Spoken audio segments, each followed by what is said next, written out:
Vivemos em um mundo onde a onda de terror e desastres tentam roubar a nossa paz, onde o mal sempre está tentando prevalecer. Mas vemos pela palavra de Deus desde o Antigo Testamento que o cuidado de Deus para com aqueles que o temem e o buscam é muito real e permanente. Fique atento a mais um programa Encontro com a Palavra. Aqui apresentamos a palavra de Deus como resposta a todas as mais difíceis questões da vida. Agora com você, Pastor Edson Bruno.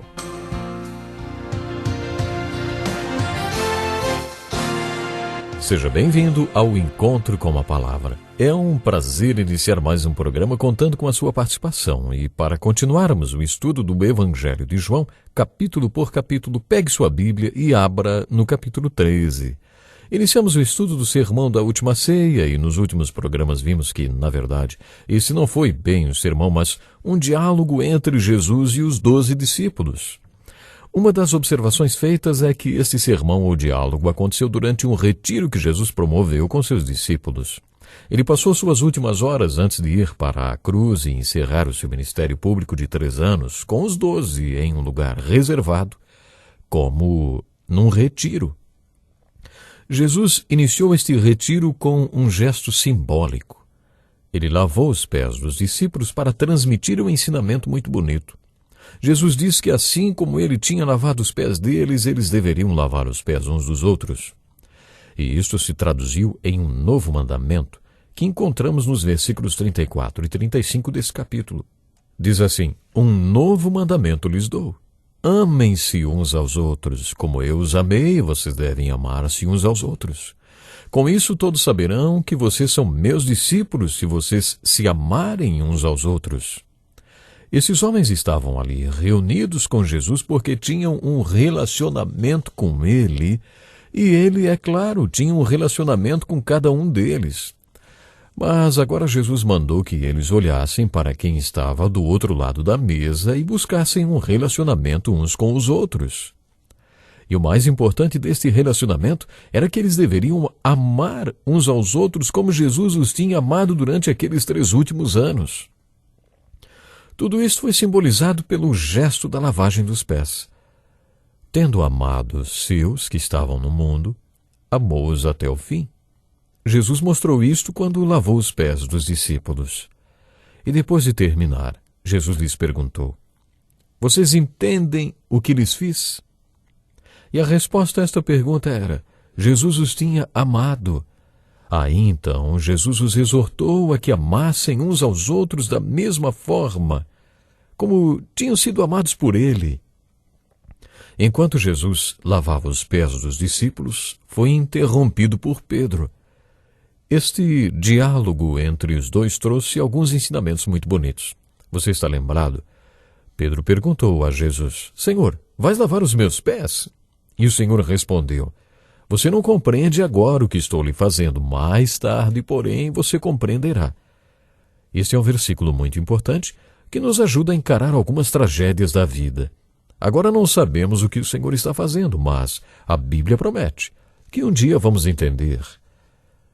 Mas aí Pedro respondeu para Jesus: não, nunca lavarás os meus pés. E o Senhor respondeu com um grande ensinamento: se eu não os lavar, você não terá parte comigo. Quer dizer, para que haja união com ele, tem que haver uma purificação contínua. Aí então Pedro decidiu que queria tomar um banho completo. Ele disse: então, Senhor, não apenas os meus pés, mas também as minhas mãos e a minha cabeça. E a resposta de Jesus foi mais um grande ensinamento. Naquele tempo, quando uma pessoa ia para um daqueles banhos públicos, voltava para casa a pé e durante essa caminhada seus pés se sujavam com a poeira que grudava nos pés molhados. Ao chegar em casa, a pessoa precisava lavar outra vez os pés, mas não o corpo inteiro. Essa ilustração era bem familiar para eles. O que esta ilustração tem a nos dizer? Que se você já nasceu de novo, ao caminhar por esse mundo, acaba sujando os seus pés. Mas quando você peca, não precisa novamente do milagre da regeneração. Você precisa apenas ser purificado. Tenho certeza que foi isso que Jesus tinha em mente quando instituiu a Santa Ceia e comunhão. Ou a mesa do Senhor, Eucaristia, depende do nome que você usa. A partir dali, Jesus começou a falar de um assunto que será o tema do programa de hoje. Jesus falou que depois que você se banha e suja os pés a caminho de casa, não precisa tomar outro banho, basta lavar os pés outra vez. Quem já se banhou precisa apenas lavar os pés. Todo o seu corpo está limpo, vocês estão limpos, mas nem todos. Foi isso que Jesus disse. Ele sabia quem ia traí-lo, e por isso ele disse, mas nem todos. Este é o versículo 10 do capítulo 13 do Evangelho de João. Agora, se pularmos alguns versículos, observamos que Jesus voltou ao mesmo assunto no versículo 18. Ele diz, não estou me referindo a todos vocês. Conheço os que escolhi. Mas isto acontece para que se cumpra a Escritura. Aquele que partilhava do meu pão voltou-se contra mim. Esta citação que Jesus fez é do Salmo 41, verso 9. E continuou. Estou lhes dizendo antes que aconteça, a fim de que quando acontecer vocês creiam que eu sou. Eu lhes garanto, quem receber aquele que eu enviar, estará me recebendo. E quem me recebe, recebe aquele que me enviou. Depois de dizer isso, Jesus perturbou-se em espírito e declarou, digo-lhes que certamente um de vocês me trairá. Seus discípulos olharam uns para os outros sem saber a quem ele se referia. Um deles, o discípulo a quem Jesus amava, estava reclinado ao lado dele. Simão Pedro fez sinais para esse discípulo, como a dizer, pergunte-lhe a quem ele está se referindo. Inclinando-se esse discípulo para Jesus, perguntou-lhe, Senhor, quem é? Respondeu Jesus, aquele a quem eu der esse pedaço de pão molhado no prato. Então, molhando o pedaço de pão, deu-o a Judas Iscariotes, filho de Simão. Tão logo Judas comeu o pão, Satanás entrou nele. O que você está para fazer, faça depressa, disse-lhe Jesus. Mas ninguém à mesa entendeu por que Jesus lhe disse isso. Visto que Judas era o encarregado do dinheiro, alguns pensaram que Jesus estava lhe dizendo que comprasse o necessário para a festa ou que desse algo aos pobres. Assim que comeu o pão, Judas saiu, e era noite.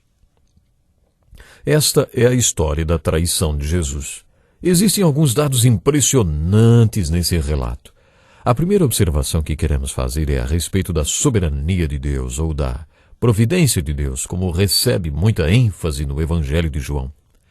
Conheço os que escolhi. Quando Jesus disse que todos estavam limpos, ele acrescentou, mas nem todos. Ele não quis dizer que ninguém estava limpo, mas que um deles não estava. E isto aconteceu para cumprir as Escrituras. Aquele que partilhava do meu pão voltou-se contra mim. Naquele tempo, partilhar o pão com alguém era uma das manifestações de amizade mais íntimas. Partilhar o pão com alguém significava unidade. Estar à mesa com alguém e não ser seu amigo era considerado uma das piores traições. Jesus mostrou que tudo está predestinado dentro do plano soberano de Deus, dentro da providência e previsão de Deus. E citou as Escrituras. Aquele que partilhava do meu pão voltou-se contra mim. Em outras palavras, Jesus foi traído por alguém que estava à mesa com ele, que partilhava o pão com ele, que deveria ter uma aliança com ele. Jesus explicou que isto aconteceu para que se cumprissem as Escrituras. Ou seja, Deus já havia previsto isto séculos antes de acontecer. Jesus ainda acrescentou, estou lhes dizendo antes que aconteça, a fim de que, quando acontecer, vocês creiam que eu sou. E agora nos deparamos com outro assunto presente em todo o Evangelho de João. João escreveu este Evangelho para nos convencer de que Jesus é o Cristo, o Filho de Deus, e para que, crendo, tenhamos vida eterna. João estava sempre repetindo isto. Quando Jesus conversou com uma mulher samaritana, ela disse, eu sei que o Messias, chamado Cristo, está para vir. Quando ele vier, explicará tudo para nós. E Jesus respondeu, eu sou o Messias, eu que estou falando com você. Em todo o Evangelho de João, esse tema vem à tona. No capítulo 9, o cego que foi curado perguntou, quem é ele, Senhor, para que eu nele creia? E Jesus respondeu, você já o tem visto, é aquele que está falando com você. Vemos várias e várias vezes esse tema no Evangelho de João. E, mais uma vez, para que os discípulos crescem nele, que ele é quem declarava ser, Jesus anunciou algo o que estava para acontecer. E ainda acrescentou que, quando acontecesse, seria um cumprimento das Escrituras. Isso deveria convencê-los de que ele é o Messias. Depois disso, no versículo 21, lemos que Jesus se perturbou em espírito. E essa não foi a primeira vez que isso aconteceu, conforme o relato de João. A primeira vez foi no capítulo 11, junto à tumba de Lázaro. Naquela ocasião, ele se perturbou em espírito, o que quer dizer, interiormente ele ficou tremendamente agitado e foi invadido por ansiedade e tristeza. Esse é o significado dessa expressão. No capítulo 12, Jesus fez uma oração. Agora meu coração está perturbado, e o que direi? Pai, salva-me desta hora. Não, eu vim exatamente para isto, para esta hora. Pai, glorifica o teu nome. No capítulo 11, Jesus ficou perturbado. No capítulo 12 e aqui, no capítulo 13, mais uma vez aparece a expressão perturbado em espírito. Jesus perturbou-se em espírito e declarou: digo-lhes que certamente um de vocês me trairá. Acho que essa cena foi impressionante. Um discípulo olhou para o outro sem saber o que Jesus queria dizer com aquilo. Fazendo um paralelo, observamos que nos outros evangelhos, esta cena foi descrita com um pouco mais de detalhes. Em Mateus lemos o seguinte: eles ficaram muito tristes e começaram a dizer-lhe, um após o outro: com certeza não sou eu, Senhor. Marcos também relatou que eles ficaram tristes e um por um lhe disseram: com certeza não sou eu.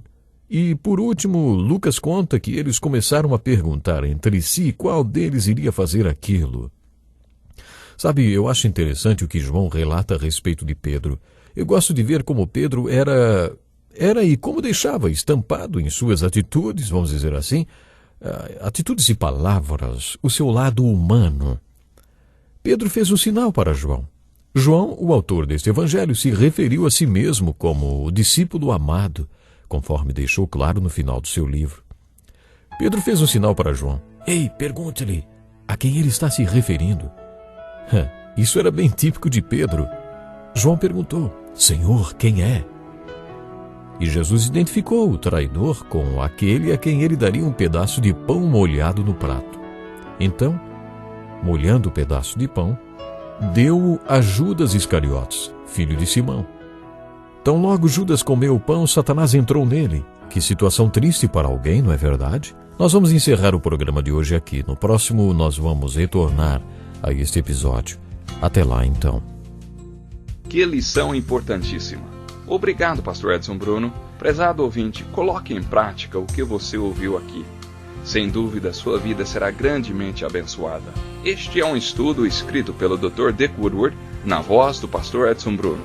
Escreva-nos e solicite o material. Nosso endereço é Encontro com a Palavra, Caixa Postal 2011, CEP 89201-970, Joinville, Santa Catarina. Até o nosso próximo encontro com a Palavra.